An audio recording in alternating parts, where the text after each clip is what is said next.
Buen día.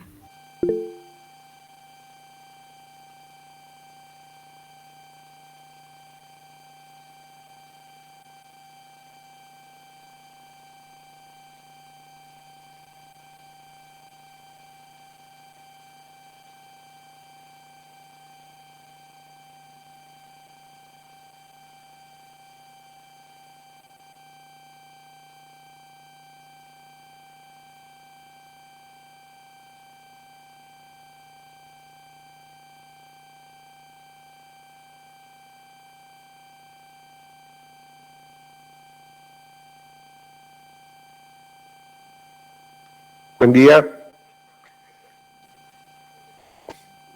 ¿Escucharon? ¿Escuchan? Sí, buen día.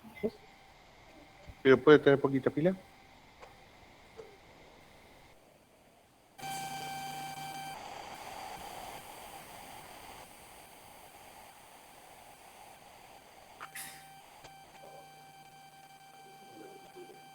¿Eh? ¿Qué número? No, ni idea.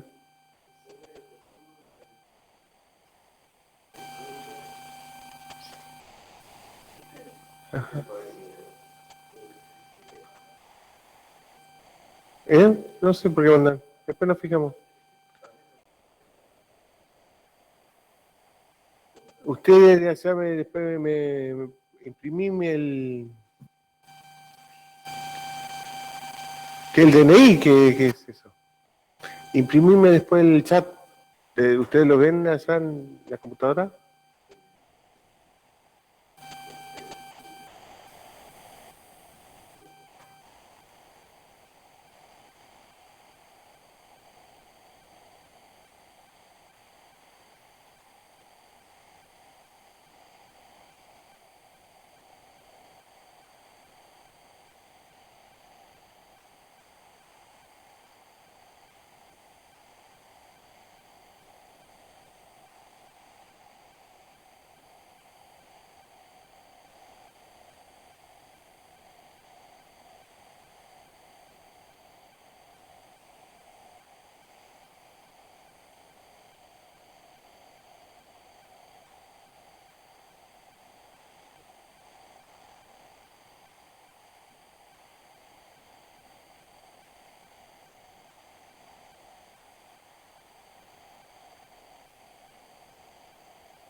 Hola, buen día. ¿Puedo hablar a alguien, por favor? Así lo escuchamos por el parlante.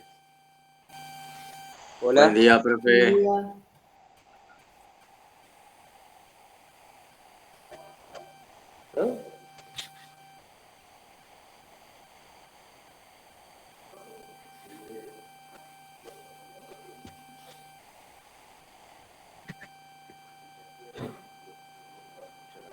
Buen día.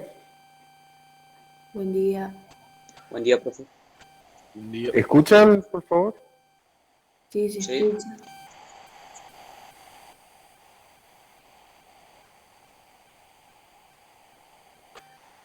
En teoría. Buen día, ¿cómo va?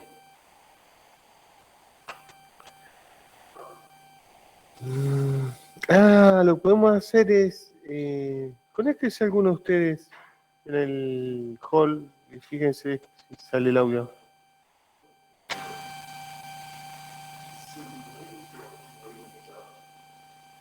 Está bien, sí, son las últimas. Son la última clase y vamos a tomar parcial de esto. Listo. Gracias. Bueno.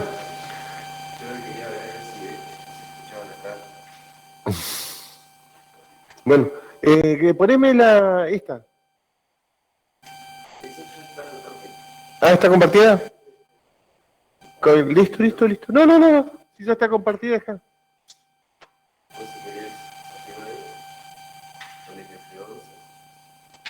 Está. Listo, está. Sí. Muchas gracias. Bueno, probablemente ustedes ya estuvieran haciendo este práctico. No, ustedes no. A ustedes les va a tocar hoy. Las comisiones del martes y el miércoles, la de Silvio Sosa y de Máximo Monzón, seguramente lo han hecho, tienen los videitos, que son videos del año pasado, de la época de pandemia, que yo les daba la clase virtual y les grababa unos videitos de repaso para aquellos que tenían problemas para conectarse y eso. Con eso ya tienen material para orientarse en la lectura. El trabajo en realidad es una autoevaluación, o sea, tienen que leer, no queda otra, y van completando con los cuadraditos el concepto y el término con que lo asocian. Entonces, como nosotros vamos a tratar el caso de ciudadanía, los conceptos centrales: inclusión, exclusión, vulnerabilidad, ciudadanía asistida, emancipada, lo van ubicando. Y en este teórico también vamos a ver modelos de Estado. Antes lo dividíamos en 2 clases, pero bueno, ahora vamos a meter todo junto, así llegamos bien para el parcial. Lo que queda es lectura de parte de ustedes. ¿Por qué está hecho ese práctico así? Para que practiquen, porque de ese modo va a ser el parcial. Es mucho asociar, es un campo y van tirando las palabras asociadas y lo ubican, y dependiendo de donde lo están ubicando les va a dar el puntaje. No es muy difícil. Si hay lectura, si no se leyó, es, bueno, prueba suerte, lo que salga. Lo importante es que se entienda. Y dejamos para 2 clases la última, porque vamos a retomar temas de actualidad asociados con los modelos de salud en la actualidad, que es lo que nos convoca. Así que vamos a retomar la bibliografía que vimos al comienzo, que les había dado 3 artículos sobre los casos de la pandemia. ¿Se acuerdan cuando estaban viendo definición del concepto de salud? Bueno, las consecuencias de la pandemia, asociarlo con los modelos actuales de salud. ¿Por qué? Porque las estrategias que se implementaron en la época de pandemia responden a los modelos actuales de salud. Es sentido común. Entonces, para que asocien. De todos modos, el parcial no va a ser de eso. Esto es para que, haciendo ese ejercicio, ustedes lo palpen y se sumerjan en el tema, y el parcial es mucho más fácil. No le voy a pedir que asocien, porque se les dificulta hasta a los que saben, ¿entienden? Entonces, esa es la idea. Bien, nosotros vamos a ver el concepto de ciudadanía. Antes que me olvide, porque ya es tema fundamental, el parcial. Ustedes verán que todas las materias, bueno, estamos haciendo parciales, yo les voy corriendo la fecha de los trabajos, no tengo problema. Se las corro, pero termínenlo, porque a medida que terminen es que los van estudiando, es para eso. No es que...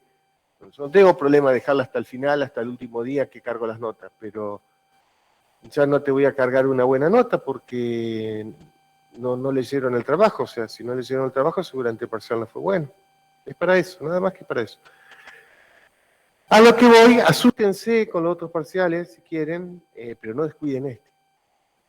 Porque sería una tontera así: ay, saqué biofísica y me quedé en sociales. ¿Cómo te vas a quedar en sociales? ¿Entiendes? ¿Cómo te puedes quedar en social? Entonces, es leerlo nomás un poquito, dividan el día en horas, van a ver, les sobran las horas, con que dediquen 1 hora a la semana a partir de ahora, llegan perfectos, sobrados al parcial. Sobrados. Así que no es, el último día me pongo como loco, y lo único que voy a estar, si me pongo como loco, es estar como loco, y así voy a ir a rendir un parcial y puede salir bien, o no. Entonces, hagámoslo sistemáticamente y sacan y ya está, se olvidan de esta materia. Bueno, con esto. Nosotros vamos a ver primeramente el concepto de ciudadanía. Es importante entender esta idea de ciudadanía porque ustedes han visto en el desarrollo de la modernidad se va construyendo una figura social que es el ciudadano con derechos, ¿no es cierto? Porque lo habíamos visto que hubieron grandes cambios desde la sociedad feudal a la sociedad moderna, donde el corte definitivo se da con la Revolución Francesa, donde se rompe con la monarquía absoluta, y ya había filósofos, como los filósofos contractualistas, Rousseau, Locke o Hobbes, que están teorizando acerca del Estado y el ciudadano. Y van a aparecer conceptos como los derechos civiles, y van a aparecer conceptos como los derechos humanos. Fíjense de dónde viene el concepto de derechos humanos, los derechos del hombre. A su vez, se daba en ese cambio tecnológico revolucionario que fue la invención de la máquina de vapor, que trajo por consiguiente una modificación en la modalidad productiva, y esa modificación en la modalidad productiva trajo aparejado un cambio en las relaciones económicas y ahora surge el modelo capitalista, modelo de acumulación.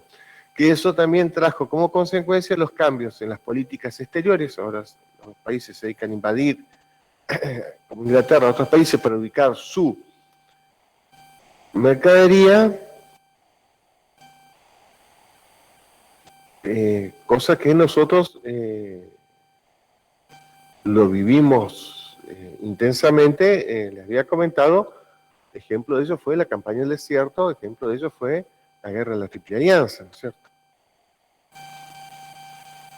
En Inglaterra abriéndose mercados. Hoy, en la actualidad, es interesante tener presente estos temas porque es un tema en constante debate e intensidad. Fíjense en la cuestión de la guerra entre Rusia y Ucrania. Fíjense todas las modificaciones que está generando la geopolítica a nivel mundial, con el boicot financiero que se trata de establecer desde los países occidentales. Y hay potencias mundiales que están propugnando otro mundo, otro modo de ver las cosas. Ahora venimos a un mundo unipolar, es decir, un mundo gobernado plenamente por una sola potencia que es Estados Unidos. Se plantea ahora un mundo multipolar, diversas potencias, China como una potencia económica, Rusia una potencia bélica, la India en breve va a ser otra potencia económica, le ponemos números. China son 1.350 millones de habitantes. Ahora, dentro de unos años, para el 2030, la India van a ser 1.350 millones de habitantes. Ya con eso tiene casi la mitad del planeta, está ahí, y son vecinos. ¿Entienden? Entonces, se van generando todos esos cambios en donde se está poniendo en debate el ciudadano. ¿Sí? Y a nosotros, ¿qué nos toca? ¿Qué es lo que nos va a pasar? ¿Qué es lo que nos va a pasar? Hay una guerra de monedas. Es interesantísimo inmiscuirse en ese tema. ¿Por qué? Porque la moneda es el modo con el que interactuamos, es el modo con que nos vinculamos. Para adquirir una cosa, generalmente ahora ya no usamos el papel moneda, usamos un valor que lo tenemos cargado en una cuenta, y cuando compramos Netflix, cuando pagamos Netflix o cuando compramos en Mercado Libre, pagamos con la cuenta de la tarjeta. No está circulando el billete, hay una transacción. ¿Qué pasa con la individualidad de las personas? ¿Qué pasa con el derecho y la intimidad de las personas? Hay alguien que tiene todos los datos de todos tus gastos. saben todos tus gustos, todas tus costumbres. Eso es lo que está en debate. Es decir, bueno, y ahora se va a proponer las monedas digitales. Peor, otra herramienta más para ahora, porque los bancos, la moneda digital la manejan los bancos centrales. Los bancos centrales generalmente son privados, no son del Estado. O sea, va a haber una empresa privada que va a tener toda la información de la circulación de dinero, de en qué gastás, cuándo gastás. Entiéndalo, que el dinero representa una relación social, o sea, decir, bueno, pero hay alguien que sabe todo de tus relaciones sociales, como te están espiando, te están mirando todo el tiempo. Por lo cual les recomiendo, busquen, es una película de los clásicos del cine, es en 1986, es un peliculón que se llama Brasil con Z. Se las escribo por, véanla.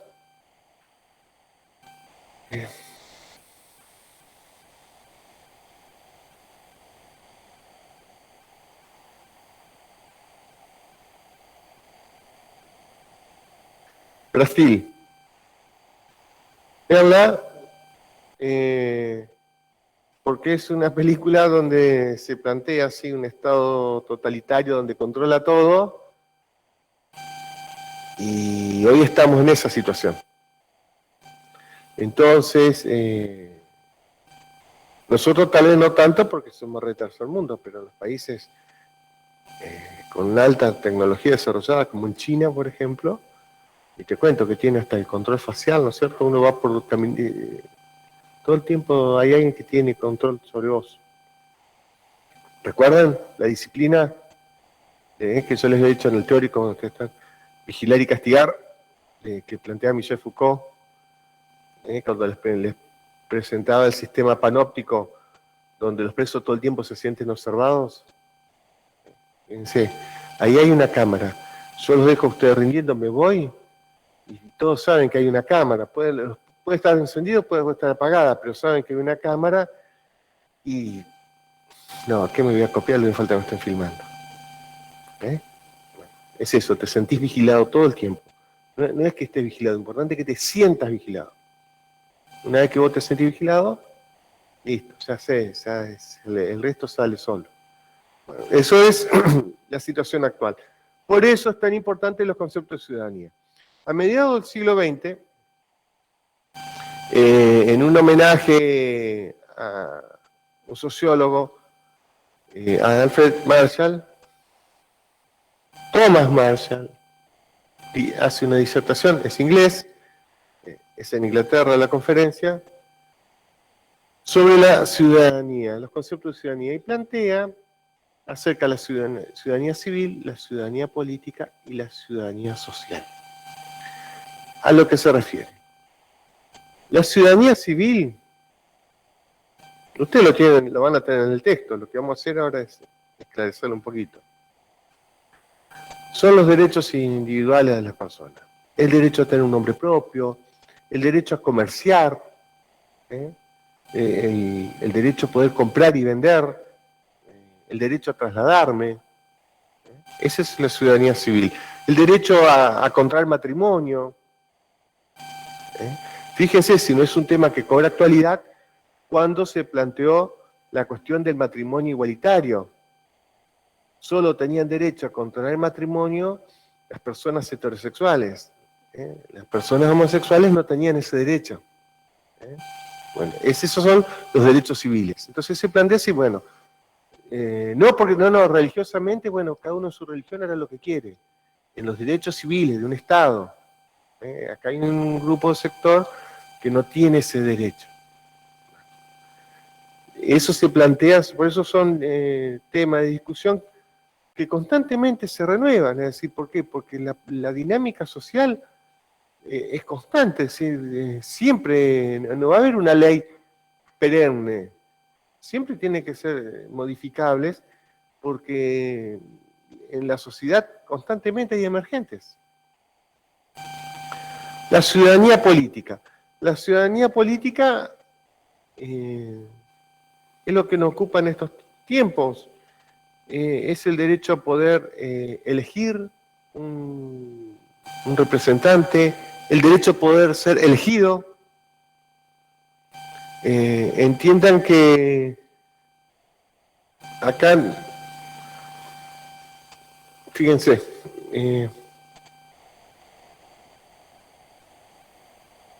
esta foto es la primera vez que votaron las mujeres en Argentina. Es decir, las mujeres no tenían ciudadanía política, no podían elegir ni ser elegidas. Cosa que hoy no nos entra en la cabeza. Esto fue en 1949 que salió la ley. Estas son las elecciones del 52. No nos entra en la cabeza y si nos ponemos a pensar en tiempo histórico, son casi actuales, estamos hablando de hace 70 años. Entonces, el derecho a poder elegir y ser elegido, es decir, que tampoco existe una proscripción. En Sudáfrica, en los años 80, 90, existía el apartheid. El apartheid. Entonces, ¿qué era el apartheid? En apartheid tenían ciudadanía política los ciudadanos blancos. Los negros no podían votar ni ser elegidos. Es interesante porque en Sudáfrica en ese momento había 4 millones de blancos y 24 millones de negros. Y los 24 millones de negros, oriundos de la tierra, no podían votar ni ser elegidos en su país. Y, bueno, surgen de ellos líderes políticos como Nelson Mandela o líder religioso como el obispo Desmond Tutu, que le hacían frente a la situación, fueron presos. Todo eso. Les recomiendo también una película sobre el tema, Tierra de Sangre. Yo les voy dando porque estamos en una época, ustedes como estudiantes, que si me preguntan es la etapa más linda de la vida, la época que empecé a estudiar en una universidad y donde nos entramos a formar y potenciar todas nuestras capacidades. Y lo cultural es fundamental. De los jóvenes, de ustedes, surge la nueva dirigencia política, digamos, social o ejecutiva. Y a mí me gustaría que los futuros gobernantes o lo que sea estén formados, tengan una visión amplia, no sea una visión primitiva de las cosas o simple.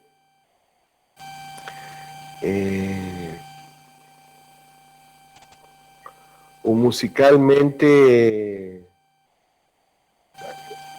usando una analogía, no quiero ser despectivo, pero usando una analogía, que el horizonte sea bizarrap, elegante, y bueno, está, es un momentito, pero ampliemos la cosa.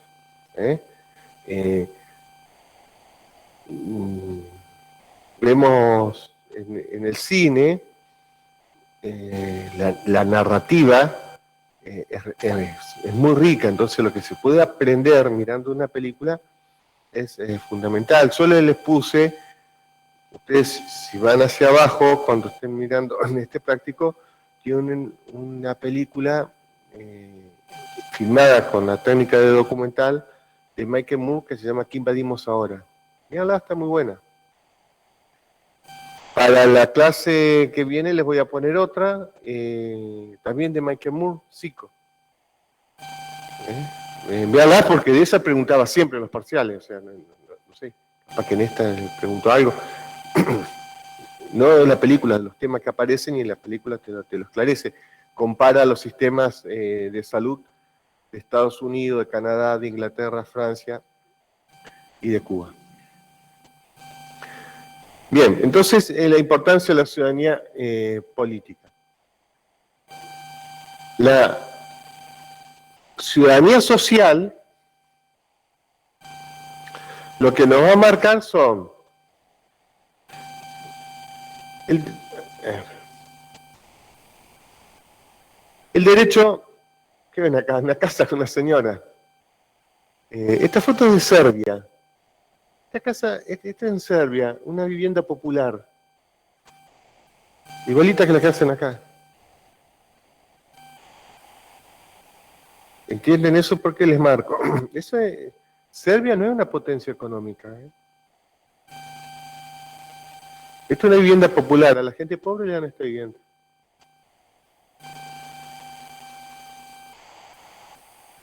Eso es para cuando cuando se hacen planes de vivienda, todo, hay que comparar un poquito, decir, uy, qué grande, bueno, fíjate, esto es esto es una vivienda, lo otro es un rancho de cemento, ¿ven? Rancho de cemento, todo amontonado uno al lado del otro, nada más. Entonces, el derecho a la vivienda, el derecho a la salud, el derecho al estudio, ¿eh? La situación, ustedes, estudiando en una universidad pública, es el ejercicio de la ciudadanía social, ¿eh? El derecho a la educación.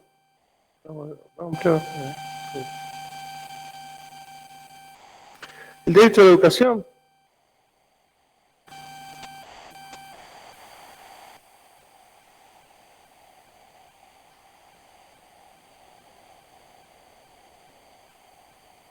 El derecho a la salud. Vamos a ese. Esto está planteado en 1950, 1952. Entonces, vamos viendo que desde el derecho, el ciudadano tiene, valga la redundancia, derechos civiles, políticos y sociales, los cuales deben ser respetados. Tenemos derechos y obligaciones también, ¿cierto? Yo tengo derecho a la universidad pública, tengo la obligación de estudiar. Tengo derecho a ir a la escuela pública, tengo la obligación de asistir. Yo tengo la obligación de, como padre, llevar a mis chicos, ¿no es cierto? Ahora en la escuela primaria y secundaria obligatoria. Tengo la obligación, eso entonces yo tengo tanto el derecho como una obligación. Del derecho emana la obligación.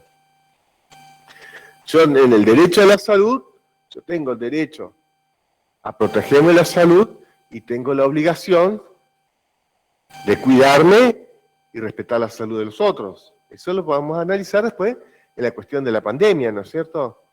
Es decir, bueno, yo tengo, bueno, pero vos también tenés la obligación de no contagiar a otro. Yo, si tengo COVID, tengo el derecho a venir a dar clases, ¿sí? Pero tengo la obligación de cuidar la salud de los estudiantes. No voy a venir con COVID a darle clase y contagiar a todo un curso. ¿Cierto? Uno tiene la obligación, me refiero a esas cosas, ¿no? Para no entrar en la discusión de las vacunas, antivacunas, que se refiere a otro tema. Pero a eso, es decir, es simple. Estamos estudiando, somos un grupo de compañeros, estamos estudiando en el mismo grupo, y yo estoy engripado. Che, les mando un mensaje, chicos, no voy a ir, los puedo contagiar. Es eso, tengo que cuidar de la salud del otro también. Va, ¿qué importa? Y ahora estamos todos engripados.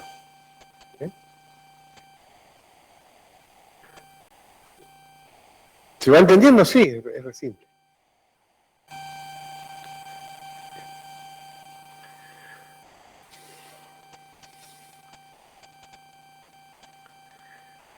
Bueno. Dentro de la ciudadanía, en los entornos sociales, vamos a tener personas que van a estar incluidas, excluidas y vulnerables. El texto que ustedes están analizando está centrado en los años 90. Pero para el caso con la actualidad, ¿por qué? Porque se vivencia más o menos lo mismo, o al menos lo que va a entrar en discusión es más o menos lo mismo. Yo les planteo, porque después lo vamos a retomar en la parte de modelo de Estado. Hubo un cambio en la geopolítica a nivel mundial, ¿no es cierto? Cae el muro de Berlín, por consiguiente, ¿cuándo cayó el muro de Berlín?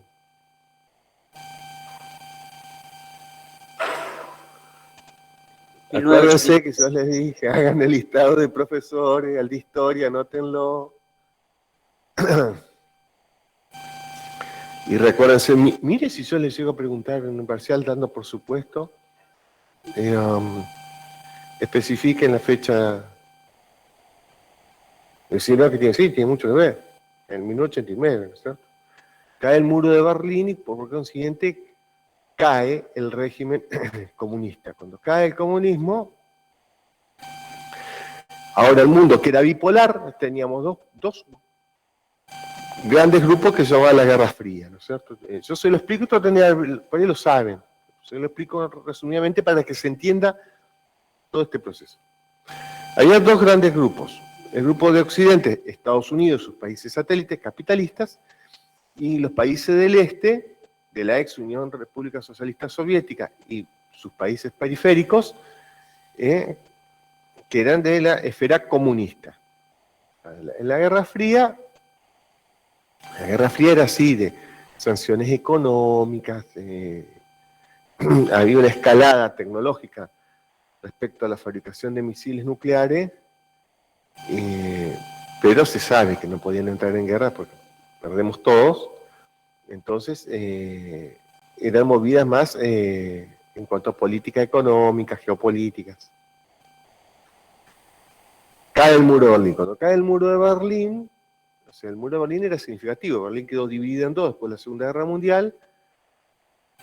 Quedó un lado, el lado occidental, que quedó de esfera capitalista, gozaba de todas las libertades, las que vimos, civiles, sociales y políticas, y la que quedó en la esfera comunista siguió un régimen opresivo similar al nazi, que provenían de un gobierno nazi. Cuando cae ese muro, que significativo, no dejaban, te cortaron en la casa por la mitad, pasó el muro. Una familia quedó acá y otra parte acá. Hay como un grito de libertad, y en ese grito de libertad entra el libre mercado, ¿no? Entonces, cuando entra el concepto de libre mercado, se firma en los países latinoamericanos, que estábamos todos en la lona, el Consenso de Washington. Entonces, el Consenso de Washington lo que se promueve es sanear un poco las economías. Había un estado anquilosado, digamos. Entonces, lo que van a promoverse es una economía de corte liberal. Ya venían ensayando varios países latinoamericanos, Chile, Argentina, con las dictaduras, así que no quedaba mucho por hacer. ¿Qué trajo consigo? Grandes privatizaciones, que después las vamos a retomar. En ese contexto es lo que se plantea esta situación. Inclusión, exclusión y vulnerabilidad.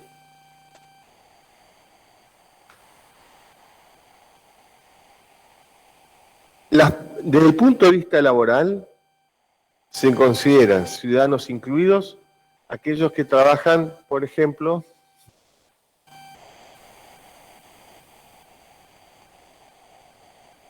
en las grandes tecnológicas. Esta es una foto de los programadores de Google. En las grandes tecnológicas, en empresas exportadoras, con lo que se le denomina empleos de calidad. Son las personas que tienen muy buenos empleos en grandes empresas, que manejan grandes volúmenes. Podemos también, desde el punto de vista gerencial, administrativo, en las grandes cadenas de supermercados, en las grandes constructoras.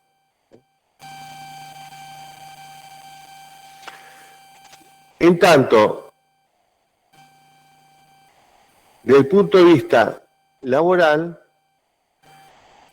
vulnerable, el ciudadano vulnerable, lo voy a dejar ahí que se vea. Vulnerable son los empleos de personas que trabajan en relación de dependencia, no son empleos de alta calidad, se puede trabajar en servicios, en la construcción. Los empleados estatales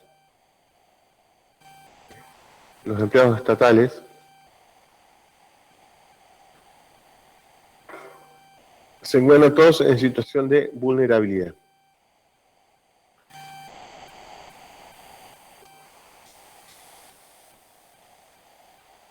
En tanto,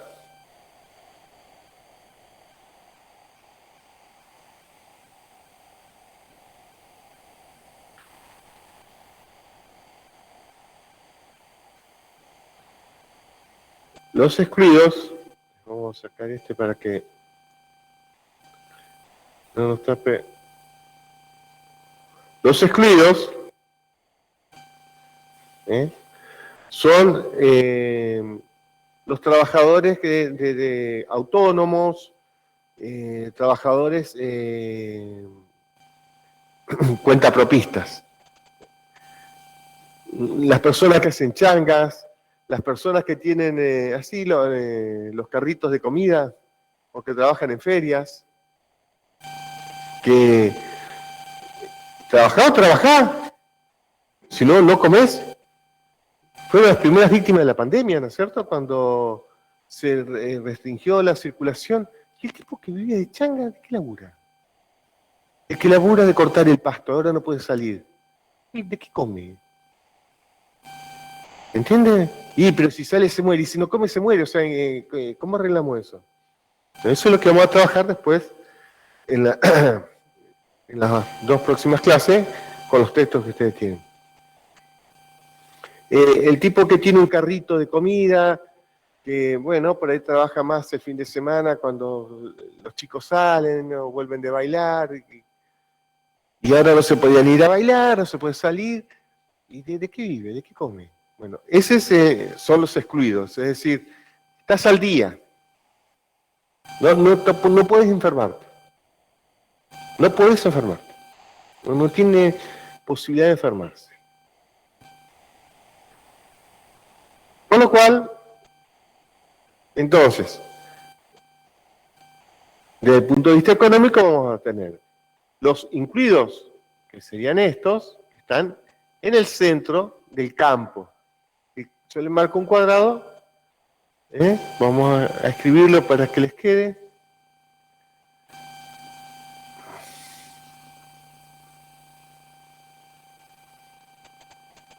Del campo.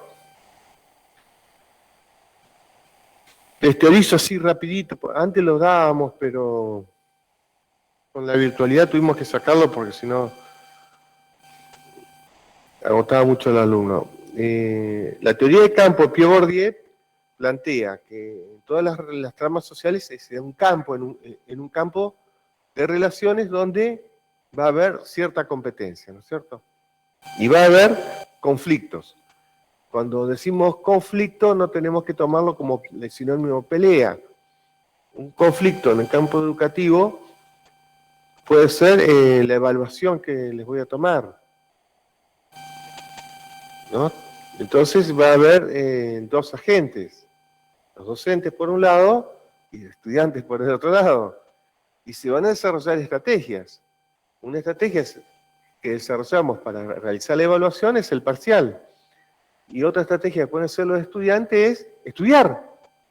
Bueno, toda la estrategia puede ser, puedo estudiar, me copio, falto, qué sé yo, me consigo un certificado de salud. Eso se da en los campos sociales.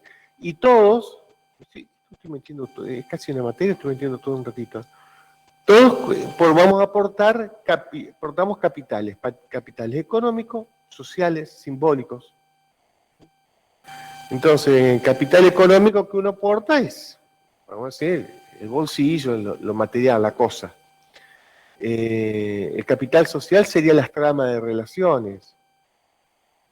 Qué sé yo, no es lo mismo ser amigo del gobernador que no serlo. Entonces, una persona que sea amiga del gobernador va a tener más posibilidades, ¿no es cierto? Al menos dentro de esta provincia, de acceder a algunas cosas que otro que no.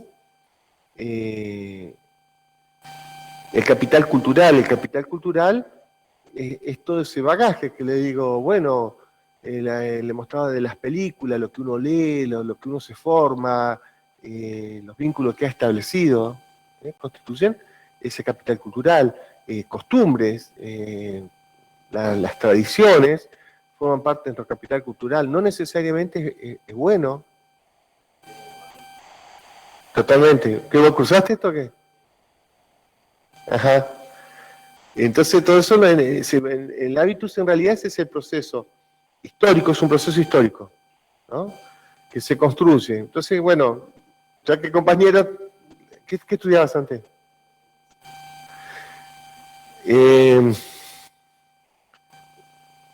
Tenemos el campo y vamos a poner el hábitus.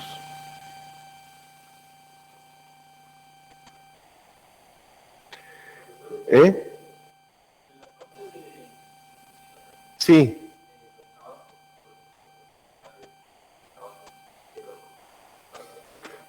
Depende de donde trabaje.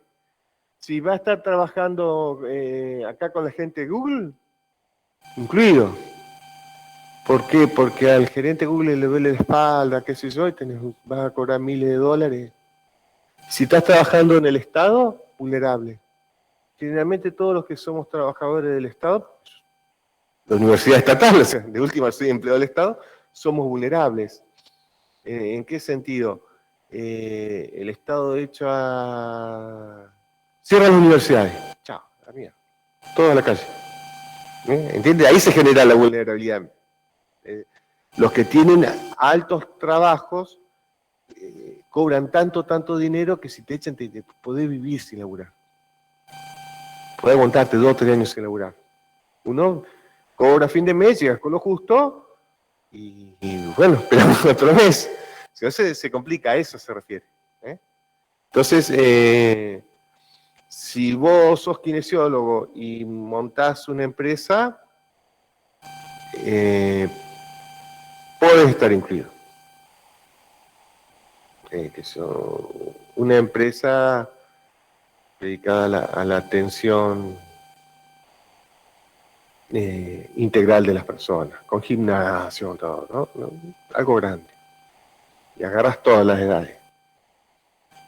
La vejez, que siempre algo va a tener alguien cuando vamos envejeciendo, a los jóvenes, deportistas, armás todo empresario, todo, ahí tenés una empresa grande y facturás. O los que hacen consultorios, ¿no? Empresas de consultorios, pero ahí sí podés estar desde esa perspectiva incluido. Más si trabajás en un momento de circulación de dinero. Cuando hay mucha circulación de dinero, las personas pueden pagar en efectivo, ¿no es cierto?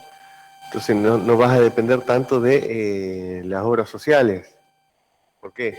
Porque si las obras sociales te cortan el pago, se te complica la empresa. Bueno, entonces, en esa construcción del campo, donde va a haber toda esa interacción, interés en juego, bueno, el compañero nos rescata, hay un concepto que es el de hábitus. Entonces, este autor que se llama Pierre Bourdieu lo que nos plantea es decir, todos portamos un hábitus. El hábitus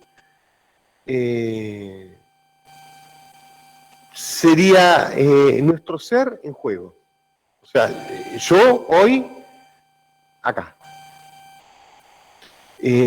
refleja toda mi historia, desde que nací hasta ahora. Hay instituciones que van a conformar el hábitus, primordialmente son la institución familiar, donde uno nace, crece, la institución educativa, fuimos a la escuela, y la religiosa. Entonces, esas instituciones van conformando, ¿en qué sentido? Lo que está bien, lo que está mal, las preferencias. Fíjense, en poder hasta la institución religiosa, hasta las preferencias sexuales, ¿no es cierto? Solo estoy tomando los temas que se están planteando en la actualidad. Entonces,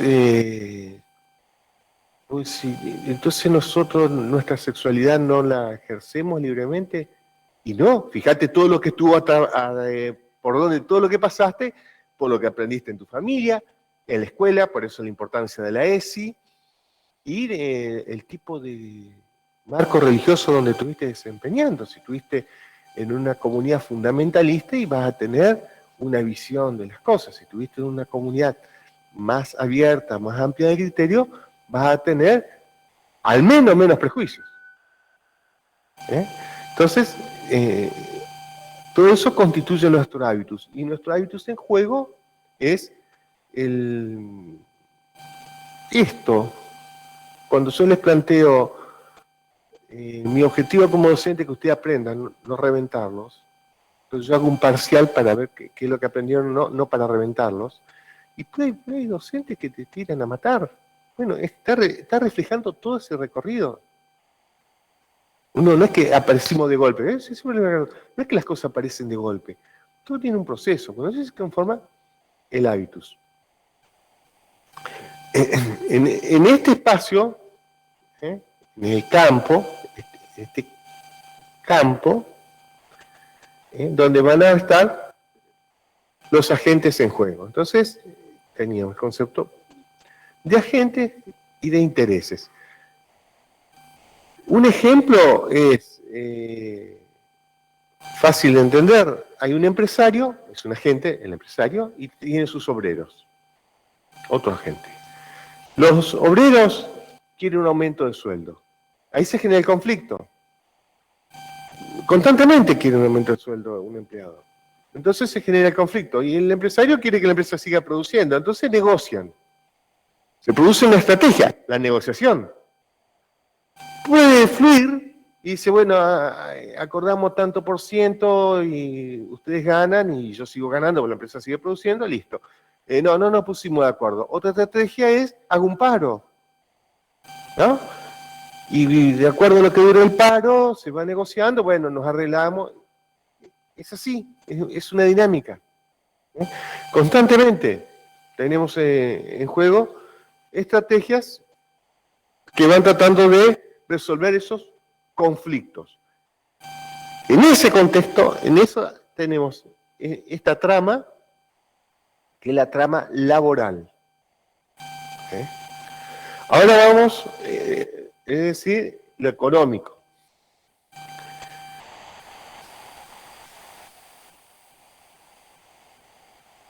Ahora vamos a pensar esto mismo que habíamos visto desde lo social, es decir, desde lo social cómo nos posicionamos. Una cosa es tener un laburo piola, qué sé yo, y otra cosa es decir, dónde estoy parado socialmente. Entonces, incluidos van a ser las clases altas, las clases media altas y las clases altas. Digamos, lo que hoy te decía, pueden vivir sin laburar.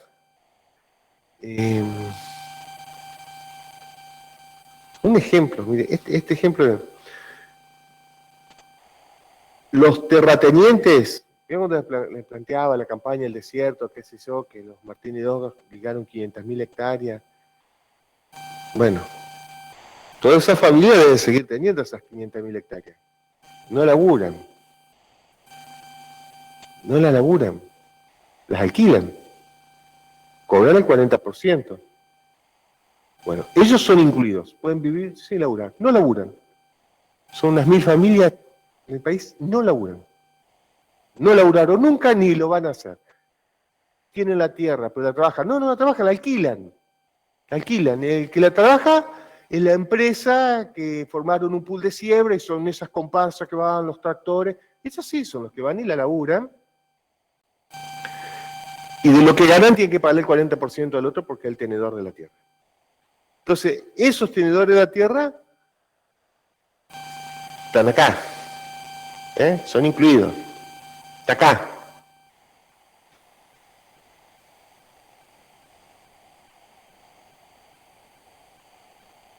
Está acá. Chate, champán. ¿Qué va a pasar?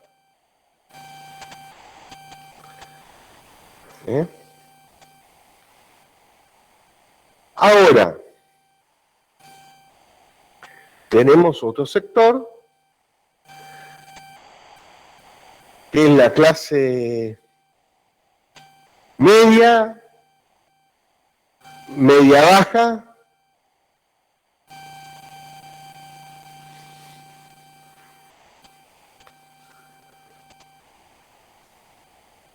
que lo vamos a graficar con este cuadrito, que vive así, ¿no es cierto? Entonces, mientras no pase nada, está todo bien, parecemos incluidos, pero no somos incluidos, somos vulnerables. ¿Por qué? Porque estamos así, estamos bien, mientras no pase nada. Eso quiere decir ser vulnerable.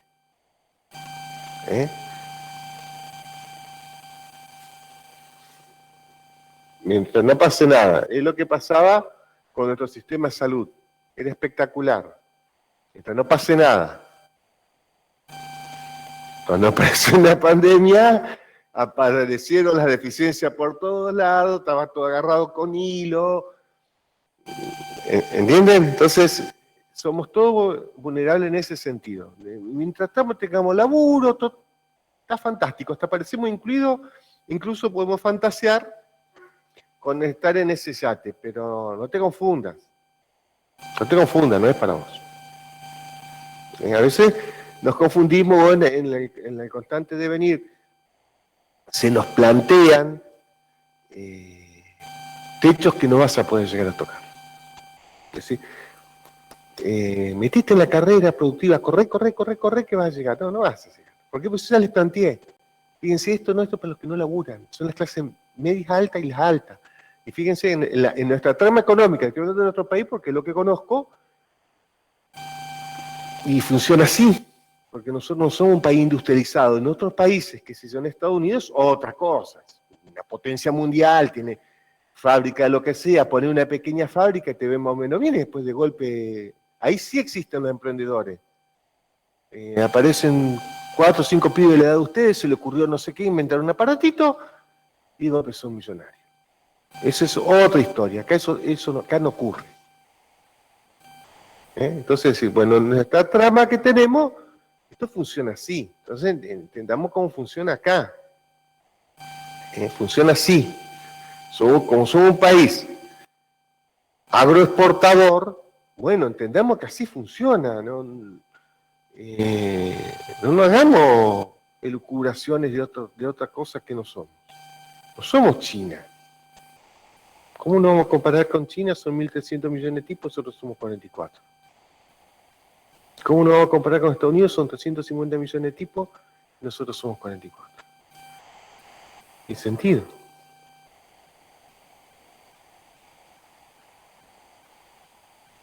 Y otro sector, quedó medio tapadito, el excluido. El excluido. ¿Quiénes son los excluidos?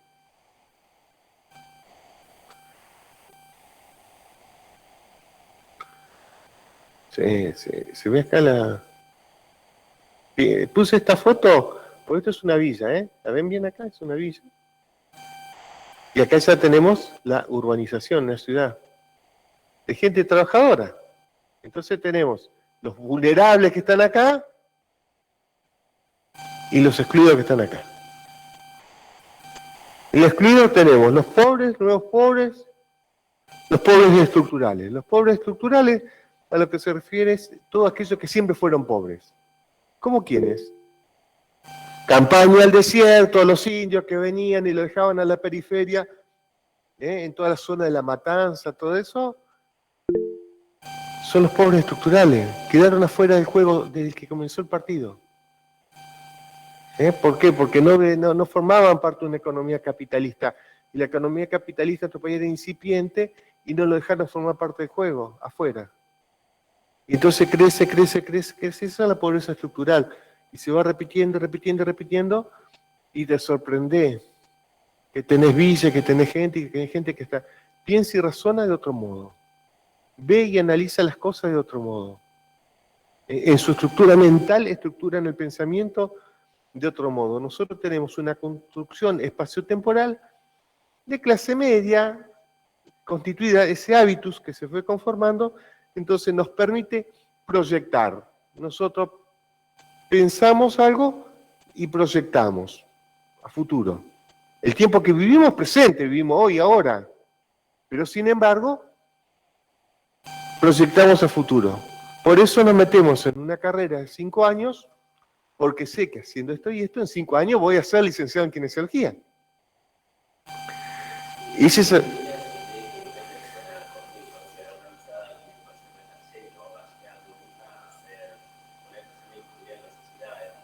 Muy, muy difícil, muy difícil. Por no decir improbable. Sí, tal cual. ¿Cómo es tu nombre? Ok, muy buen aporte. Entonces, incluso porque su estructura mental, nosotros estructuramos nuestro pensamiento, ya tiene otro modo de pensar. Viven aquí y ahora. Viene un flaco, me corta el pasto y le pago. No, supongamos que tenga un patio grande, 5.000 pesos. Pago 5.000 pesos, puedo todo. Va y se gasta la guita, ¿no? Va, compra cerveza, uno nuevo, otro se gastó todo. Loco, no, ¿por qué no lo guardás? Él vive aquí ahora, mañana será otro día. Nosotros no, pensamos, vamos proyectando, ¿no? Porque para futuro, si vos ahorrás, es la forma que está estructurado nuestro pensamiento. Y está estructurado de tal manera que uno le dice, y sí, claro, sí es así. Bueno, es eso el reflejo de nuestra estructura, la estructura que tenemos dominante. No nos entra otra cosa en la cabeza, es así. El que guarda siempre tiene, si ahorrás, vas progresando, si estudias, progresás. Entonces, si vos vas a trabajar, tú me ha pasado estar yendo así a zonas marginales y te miran, nuestro modelo educativo se llama sarmientino, ¿no? El modelo sarmientino, eso te lo miran como, que, ¿para ir a la escuela para qué?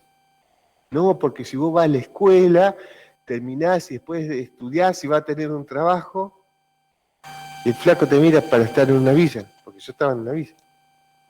O sea, le diste la vuelta, ¿para qué? Entonces, eso es la idea de que con trabajo se progresa. ¿Y dónde? Pero nosotros lo tenemos tan internalizado, que forma parte de nuestro hábito, que no nos entra otra en la cabeza. Yo vivo aquí ahora, no.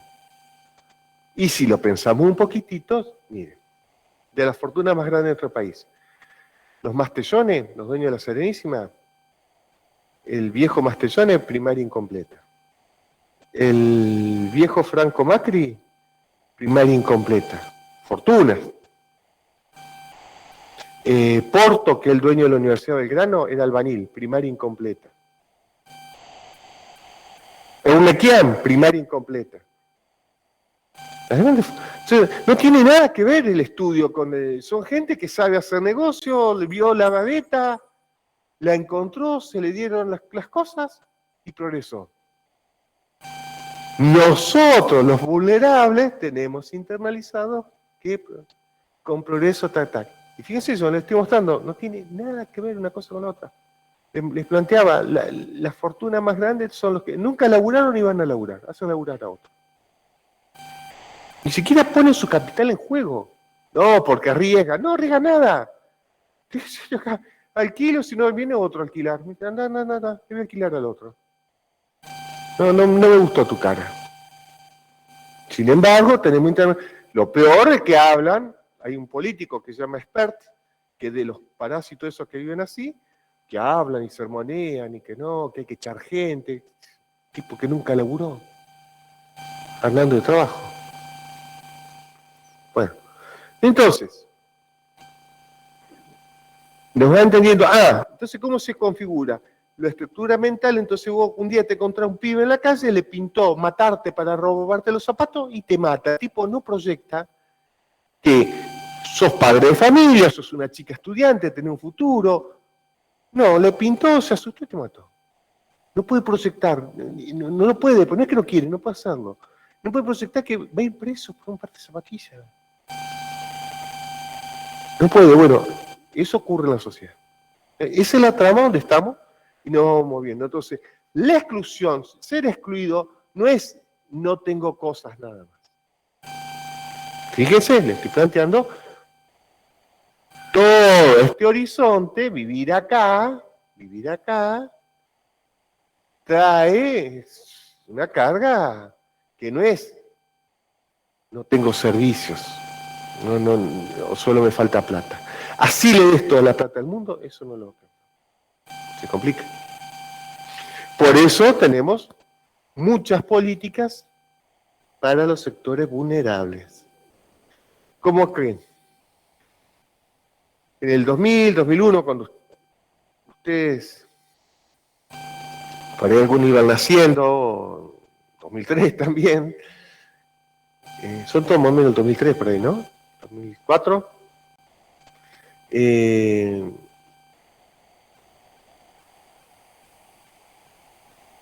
Estábamos en plena crisis y se potenciaban los planes jefe de hogar, se llamaban, ¿no? Esos planes son para sectores vulnerables. Para los sectores vulnerables. Entonces, ¿qué hacía el plan? A las personas que perdían el trabajo tenías una ayuda económica para que la persona no caiga en exclusión, porque si no pasan a ser los nuevos pobres, que no tienen idea cómo es ser pobre, y tenemos los pobres que son estructurales, ya tienen un manejo de la cosa, incluso entre suma de planes, todos ganan mucho dinero, parecen que estuvieran incluidos. Pero son pobres estructurales, acá. Ganan mucho dinero. Nada más, por eso decía, no tiene nada que ver con lo económico. Entonces los planes eran para que este sector de la población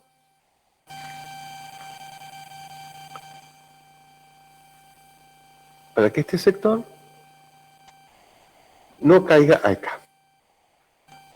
¿Cuáles son los problemas que se presentan y que los observamos? Planes diseñados para sectores vulnerables se aplican a sectores excluidos. El sector excluido está excluido, lo que le estaba explicando recién. Por eso es tirar plata, porque no sirve. O sea, no digo que no se lo ayude. Solo de otro modo, porque el plan está diseñado para otro grupo de personas. Este otro grupo de personas que los recibieron a estas ayudas del Estado, cuando mejoró la situación económica, chao, largó el plan. ¿Para qué quiere tener un plan si ahora tiene un muy buen laburo? ¿Para qué quiero ganar 5.000 si ahora voy a poder ganar 15? Y el tipo era una ayuda porque el tipo sabe que con esfuerzo, con estudio, con trabajo, progresa, entonces lo ayuda para que puedan seguir los chicos a la escuela. Están diseñados para eso. Para los sectores vulnerables. Entonces, en la población excluida, que les puse esa cara, el panorama es otro. Pero si vos vas a aplicar un programa para una población que no existe, se complica. Entonces, fíjense la importancia de la terminología. ¿Por qué? Porque cuando estamos, vean la tele, cuando estén hablando de un político, o de los que dicen que saben también, no, aquellos vulnerables, guarda, porque le están llamando vulnerable a que ya les fueron vulnerados sus derechos. Son excluidos. Quiere decir que alguno de sus derechos ya fue vulnerado. Políticos, sociales, económicos. Ya les fueron vulnerados. Un ejemplo, un día estaba trabajando en el campo, en una zona rural, y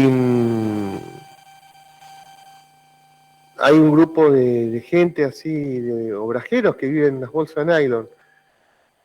Y le pregunto, ¿cuántos hijos tiene, señora? 8. Ah, le digo, ¿y tienen la asignación? No. Y le digo, deme su número de documento que le voy a pasar a una trabajadora social que le empiece a hacer los trámites. Y a ver, este tiene, este no tiene, este tampoco. 4 hijos no tenían documentos. ¿Pero qué? ¿No tiene porque los perdió? ¿A los documentos se los tramitamos? No tiene, nunca lo escribimos.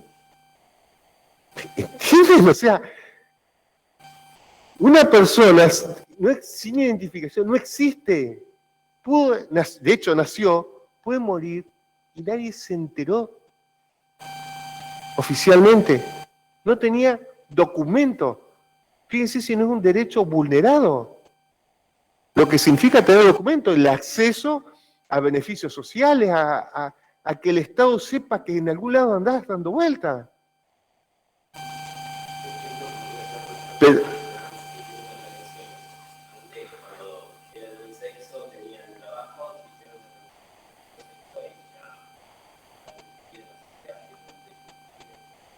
sí, a no ser que, bueno, a no ser que tengas capital cultural. Hay personas trans que por ser universitarios o son abogados o médicos, hay una chica que se llama Aisha Escribano, que es médica, que es hija del editor del diario La Nación, o sea, tiene otro capital para poder moverse, pero imaginemos, trans y pobre,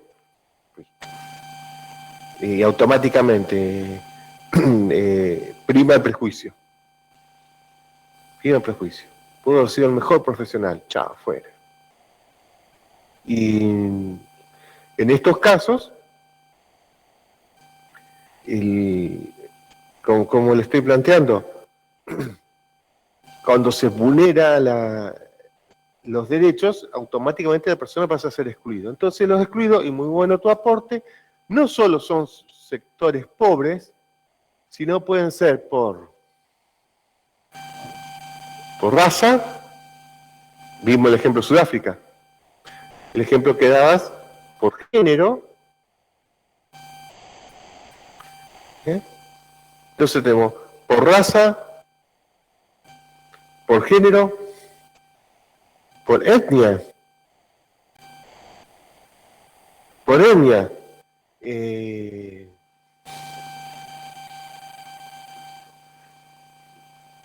vos pones un negocio y sos descendiente, qué sé yo, de galeses, ponele. Ahora, si vienen unos pibes bolivianos y ponen un negocio, sí, vamos a lo de los bolitas. No, un paraguas, ¿ves? O los chinos. Bueno, eso es una discriminación y automáticamente van segregados y se lo va excluyendo. Entonces, estamos hablando de nuestro país hoy y ahora, y los ejemplos que vimos, bueno, el que diste vos, el que diste yo, son hoy y ahora. ¿Ves? Pero eso era antes. No. Ahora, y la segregación étnica es terrible. Entonces, bueno, tenemos por etnia, por género, por raza, además de lo económico. Por eso siempre se dice, estos negros. En cambio, ¿quiénes son laburadores? Los gringos, laburador como todo gringo. Vagos también. Ya está, después está en el discurso, y el discurso crea realidades. No arreglas con nada, no arreglas, de hecho no se arregla. Y automáticamente yo le iba, ¿sabía que los gringos cuando vinieron, el Estado le dio 20 hectáreas de campo, con vaca, con todo, a pagar en 70 años? No, porque si no iba a estar con los negros, con otro color de pelo nomás. Por eso digo, si le hubiesen enseñado a los pueblos originarios y le hubiesen dado, no hubiesen dado nada, al menos le hubiese dejado un cachito de lo que le sacaba, le hubiese dejado un cachito y darle una oportunidad financiera, no iban a ser los negros, todo eso que aparece ahora. No. Y acá, bueno, nosotros que somos cuna de todo grupo migratorio, de lo que sea, es un discurso que está muy instituido, ¿no es cierto? ¿Se entiende hasta acá?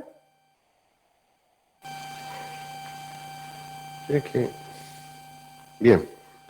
Ahora vamos a pasar... a ver, esperen.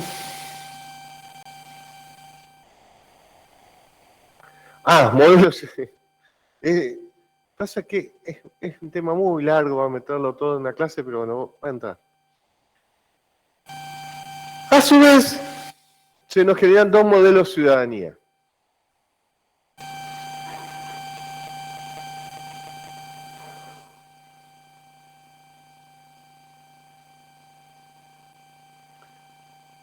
Tenemos ciudadanía asistida y ciudadanía emancipada. Este cuadrito ustedes lo tienen en el texto a trabajar, así que... Entonces, lo que se planteaba en esas discusiones de la época del consenso de Washington, en los 90, ¿y por qué le digo que cobra actualidad? Porque nuestro país hoy, en la actualidad, como estamos en inflación, y en esa época también veníamos de una época de inflación, pero mucho más alta, que se llamó hiperinflación, era sanear el Estado. Entonces las políticas era, hay que privatizar, hay que achicar el Estado, hacer un Estado más óptimo, ¿no? Entonces ya van dos modelos de ciudadanía que son vigentes. Es lo mismo se discute hoy día. Entonces,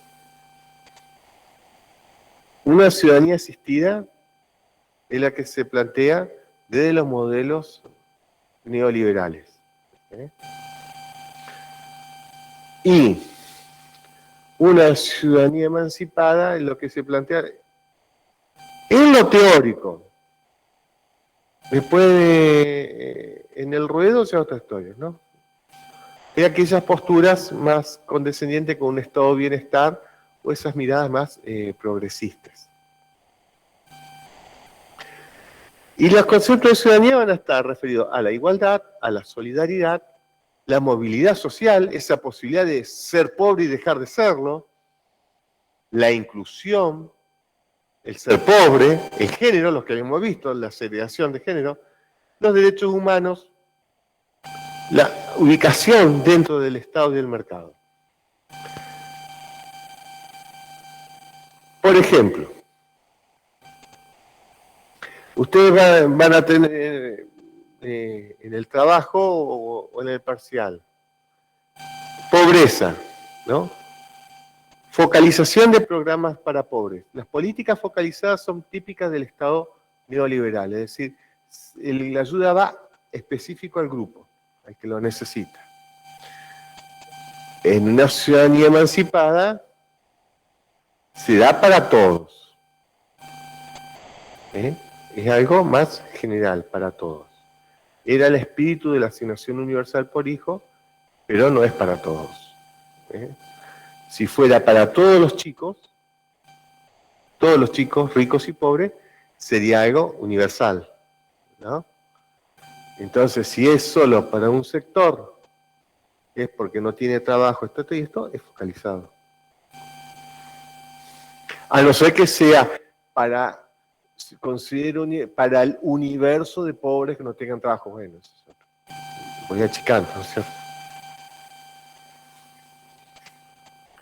Los géneros, la cuestión de género. En las clases sociales bajas, de la población asistida, la mujer padece, ¿no es cierto? Es como que casi intuviera derechos. En las clases sociales bajas, la mujer es madre, labura, cuida, hace todo. Y recibe los golpes. Entonces está en un estado de preciudadanía. En tanto, desde otra perspectiva hay una equidad de género y la mujer tiene una ciudadanía plena. Entonces, lo que vamos a ir cotejando son esas diferencias que se van a dar desde un modelo de ciudadanía asistida a un modelo de ciudadanía emancipada. Cuando hablamos de modelo de ciudadanía emancipada, está más relacionado a países socialdemócratas como Finlandia, Suecia, Noruega, los países escandinavos, ¿cierto? Esos países que tienen un desarrollo social y un nivel económico adecuado en los tiempos que corren y hay como cierta madurez social. En tanto, la ciudadanía asistida es más típica de países así como el nuestro del tercer mundo.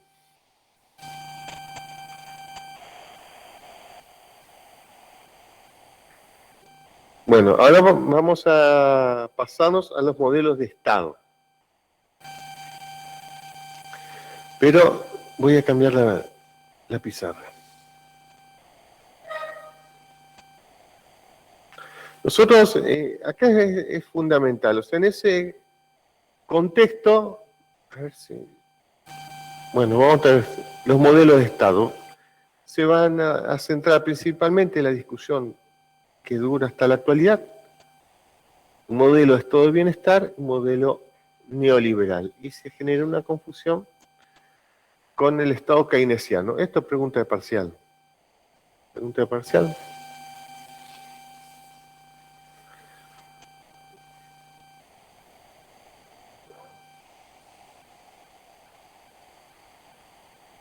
Había planteado, cuando surgen estos conceptos teóricos, después de la Segunda Guerra Mundial, después del Tratado de Yalta,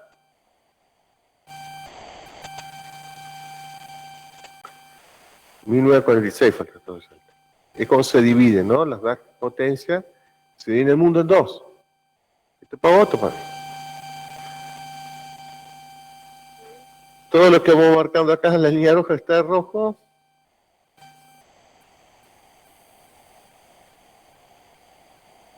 Es la Unión de Repúblicas Socialistas Soviéticas, esto. El conflicto ahora está acá, ¿no es cierto? Y estos países que formaban parte del Pacto de Varsovia. La República Oriental de Alemania, Polonia, Checoslovaquia, Hungría, Rumania, Bulgaria. Y la ex Yugoslavia también.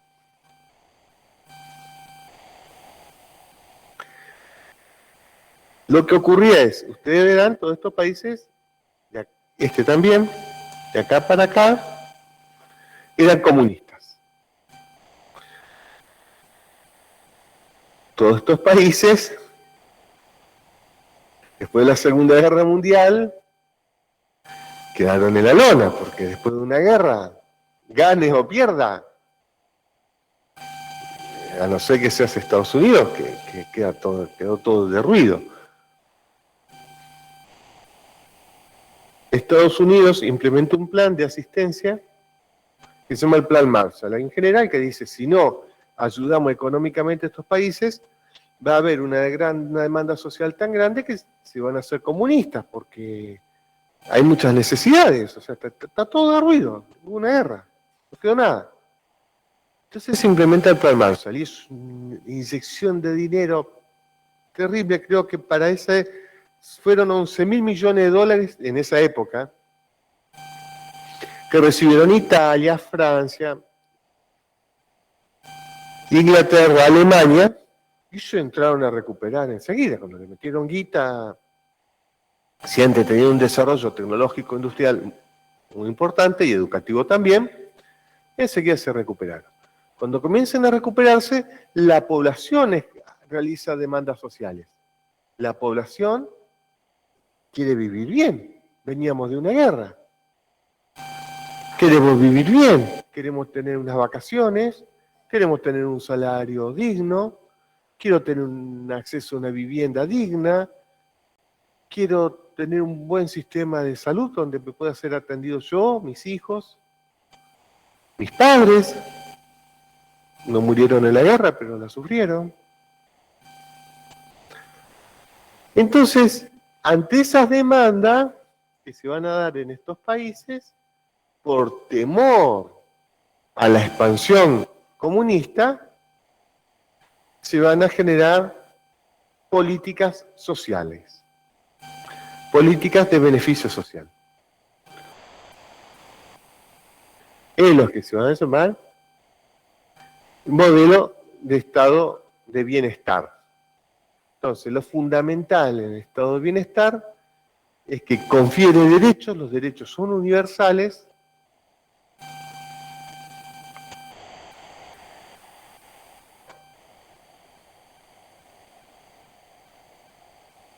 y la sociedad exige los derechos. O sea, no es que el Estado de por sí te lo da. La sociedad exige y tiene los derechos. ¿Eh? Eso es fundamental. Entonces, hay una gran presencia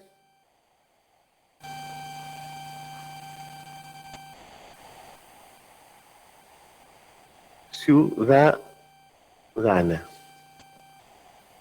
Acá. Hay una gran presencia ciudadana. El ciudadano ejerce sus derechos sociales y obtiene como respuestas esos beneficios en el estado de bienestar. Se da una confusión con el modelo keynesiano. Keynes, que fue un economista,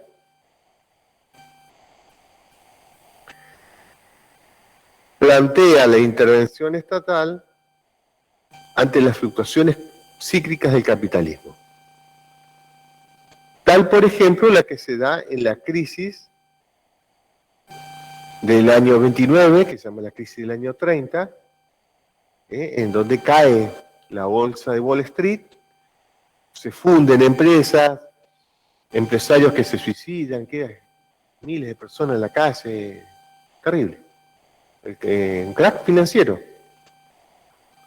Entonces, lo que propone es cuando existe eso, es cuando se retira, son las fluctuaciones, cuando el capital se retira de golpe de la bolsa y la bolsa cae, las empresas caen, el Estado interviene. Entonces el Estado interviene para reactivar la economía. ¿Y qué se generan? Y en Estados Unidos realizaron, justo estaba el presidente Roosevelt, se le llamaron el New Deal. Entonces, en este nuevo contrato americano, el Estado va a promover la creación de rutas, el asfaltado de la famosa Ruta 66, diques, todas las represas, las grandes autopistas, construcción de universidades públicas, ¿no es cierto? Hay una gran inversión estatal del gobierno de Roosevelt. Y se entra a reactivar la economía. Ahora la gente tiene laburo, el que tiene laburo va y compra una cosita, y el que vendía esa cosita ahora vende 10, 20, 30, y hace más grande el negocio y necesita más gente y emplea gente, se reactiva la economía. Una vez que se reactivó la economía, se retira el Estado. Eso es lo que es el Estado keynesiano. Es una intervención temporal, monetaria. Intervención temporal monetaria, es decir,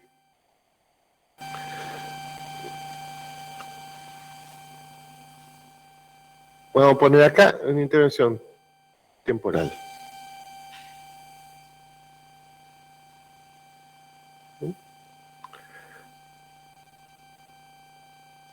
Es una intervención que se da en un momento crítico, tal como ocurrió en la crisis financiera del 2008, cuando caen los bancos y ante el peligro que ocurra un crack bursátil, en Estados Unidos el Estado salva a los bancos.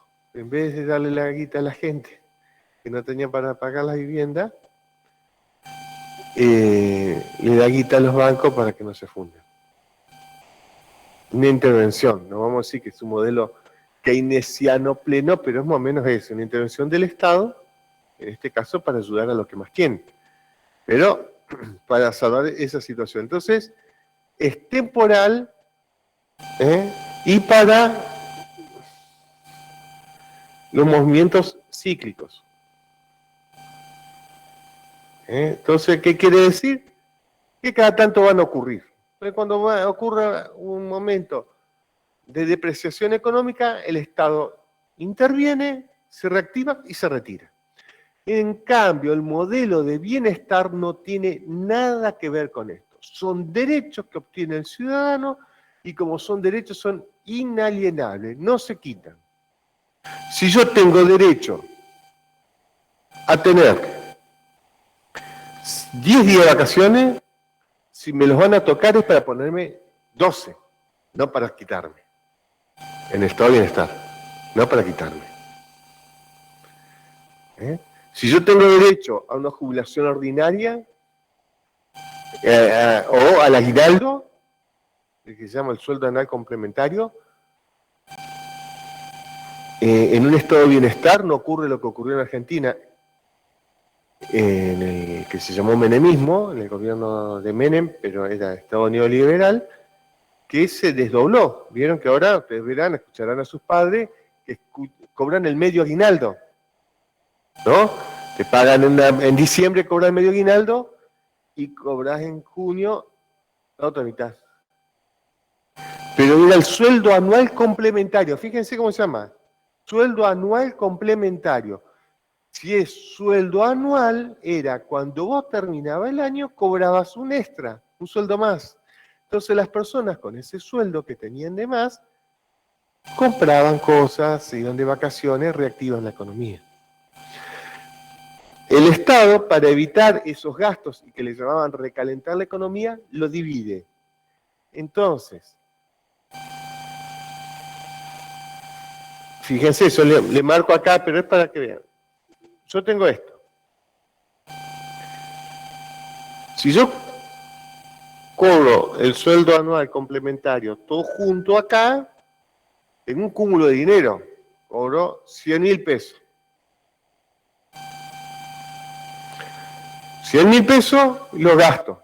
No sé, lavarropa, televisor.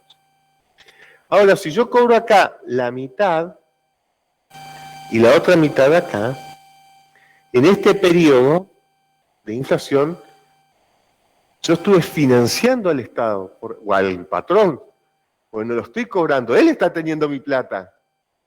¿Entienden? Estoy perdiendo poder adquisitivo. Era mi plata. Yo no tengo poder de negociación negociando con 50 que teniendo 100.000, ¿no es cierto? Cuando voy a ir a pedir, voy a comprar, voy a cambiar el auto. Tengo acá la plata justa, pero hacemos una rebaja. Ahora, si me da mitad, me va a salir más caro. Bueno, entonces, en un estado de bienestar eso no ocurre. ¿Por qué? Porque las personas tienen derecho. Y como fue derecho ejercido, es inalienable, no se toca. ¿Qué es lo que sucede? Yo ahora les voy a plantear que la diferencia de estado de bienestar con estado benefactor. Se los plantea como sinónimo, pero yo se los voy a plantear de un modo diferente. Entonces tenemos bienestar y benefactor.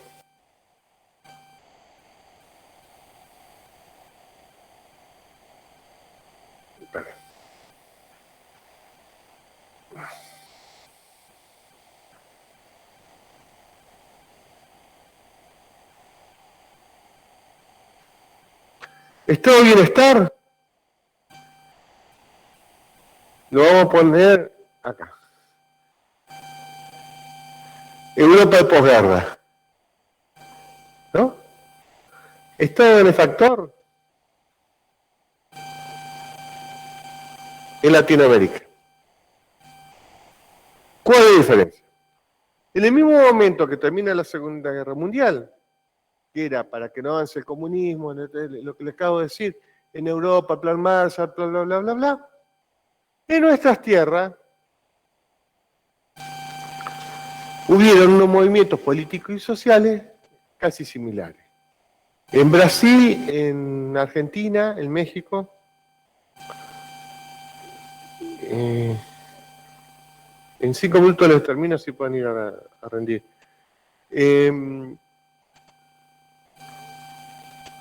De interés popular, donde se caracterizaron por nacionalizaciones, por derechos al trabajador. Entonces, en nuestro país surge en el peronismo el sueldo anual complementario, las vacaciones, los hospitales, la salud pública. ¿Cuál es la diferencia? Son otorgados por el Estado. Estos son ejercidos por la ciudadanía. ¿Entienden? Entonces después, en estos países, hubieron golpes militares, ¿no? Golpes militares. Y los ciudadanos perdieron esos derechos. ¿Por qué? Porque no lo habían ejercido. Y bueno, lo tomás, ¿entienden? No hubo un ejercicio ciudadano, te lo dieron. Y como te lo dan, te lo sacan. No hubo una ciudadanía plena, el ciudadano lo ejerce. En Francia le querés tocar un centavo. Queman un despelote, pero queman medio París. La otra vez subió la nafta un poquitito. Pero despelote, pero terrible arman, siempre, 2x3. Prenden fuego a autos, o sea, cuando van a hacer quilombo, hacen quilombo en serio, no es que van a cortar una calle y queman unas cubiertas. O sea, ejercen su derecho ciudadano. ¿No? Entonces, esto es mío, no me lo sacas. Y acá lo obligás, mientras todo bien, fiesta, me sacó muy bueno. Esa es la diferencia. Entonces, Ese es el concepto de un estado de bienestar ejercido por el ciudadano, el concepto benefactor, etimológicamente, el benefactor es el que te hace el beneficio. Si el Estado el que te da el beneficio, no es que vos lo ejercés, hay una entidad benefactora. Ahora te lo da, ahora no. Ahora tengo atención pública plena en los hospitales, ahora no, restringida. ¿Qué es lo que pasó? Con el modelo neoliberal, ¿no es cierto? Cuando vienen los modelos neoliberales, ¿qué se centran? En los déficits económicos de los modelos de bienestar. Entonces, en el modelo del estado de bienestar hay, en teoría, una administración integral de los bienes. Pero es altamente deficitario, porque vos presuponés que las personas que le di laburo, labura. Presuponés que el que produce y no está produciendo. Como no produce y consume, se genera una presión económica que genera inflación. Así. Entonces dice, no, hay que sanear el Estado, achicar, porque el Estado en gran parte es altamente ineficiente, lo que es verdad. Se encuentra anquilosado, lo que es verdad. Acá había una empresa que era YPF, que era terrible, ¿no? Y Entel ni le encuentro. Entonces, existía una empresa nacional de telecomunicaciones que era Entel. Tener teléfono en nuestro país era de estatus social. El que tenía y no tenía, ¿tenés teléfono? O si conocí a un chico, tiene teléfono, es una cosa así, qué bárbaro. ¿Por qué? Porque era una cosa parasitaria gigante donde había 80.000 personas que cobraban no sé cuánto y nadie laburaba, no servía para nada. Bueno, entonces entra el Estado neoliberal, se privatizan y ahí vinieron Telefónica y Telecom y todo el mundo pudo tener teléfono y después ya vino la tecnología de los celulares y cambió la historia, ¿no? Bueno, había una empresa también, Aerolíneas, no era deficitaria, pero el Estado, ¿por qué se tiene que hacer cargo de una empresa aérea cuando lo puede hacer un privado? ¿No? Eso es lo que pasaba. Lo mismo con la empresa de combustibles, que era YPF. Entonces, eso se da en el modelo neoliberal. Hasta ahí se entiende, fantástico. Y el sistema de salud, lo mismo. Entonces, lo que se implementa son las políticas focalizadas y los hospitales empiezan a tener menos recursos económicos. Como tienen menos recursos económicos, su atención es deficitaria. Imagínense, esto es lo que era semejante hospital, que fue inaugurado en el 49, en la época de Ramón Carrillo,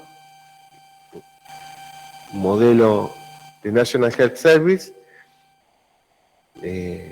con toda la tecnología, y vinieron los profesionales médicos para que quede eso.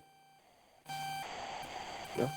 Fíjense lo que era semejante cosa, y ahora, en el año 49, y ahora queda esto. Entonces el Estado se retira y dice, bueno, en las políticas focalizadas va a haber una atención mínima al pobrerío. Si el resto tiene cobertura. Entonces, lo que va a haber es una gran inyección de dinero para promover la atención privada, las prepagas, que incluso se lo toma como un estatus social. Tiene la prepaga, tengo OSDE. Qué bárbaro, tenés nivel. Como yo le decía la otra vez, se lo voy a repetir con la misma terminología, los argentinos somos tilingos, pero tilingos, ¿no? Entonces, por si no habían escuchado, les digo tilingo, una definición de Arturo Jauretche, dicen tilingo es aquel que se mira en el espejo al vecino y quiere que éste lo aplauda. Y me gustó mucho, entonces la empleo. Por no decir pelotudo, porque no queda bien, ¿no? Pero entonces decís, gastás en una obra social que no te va a cubrir.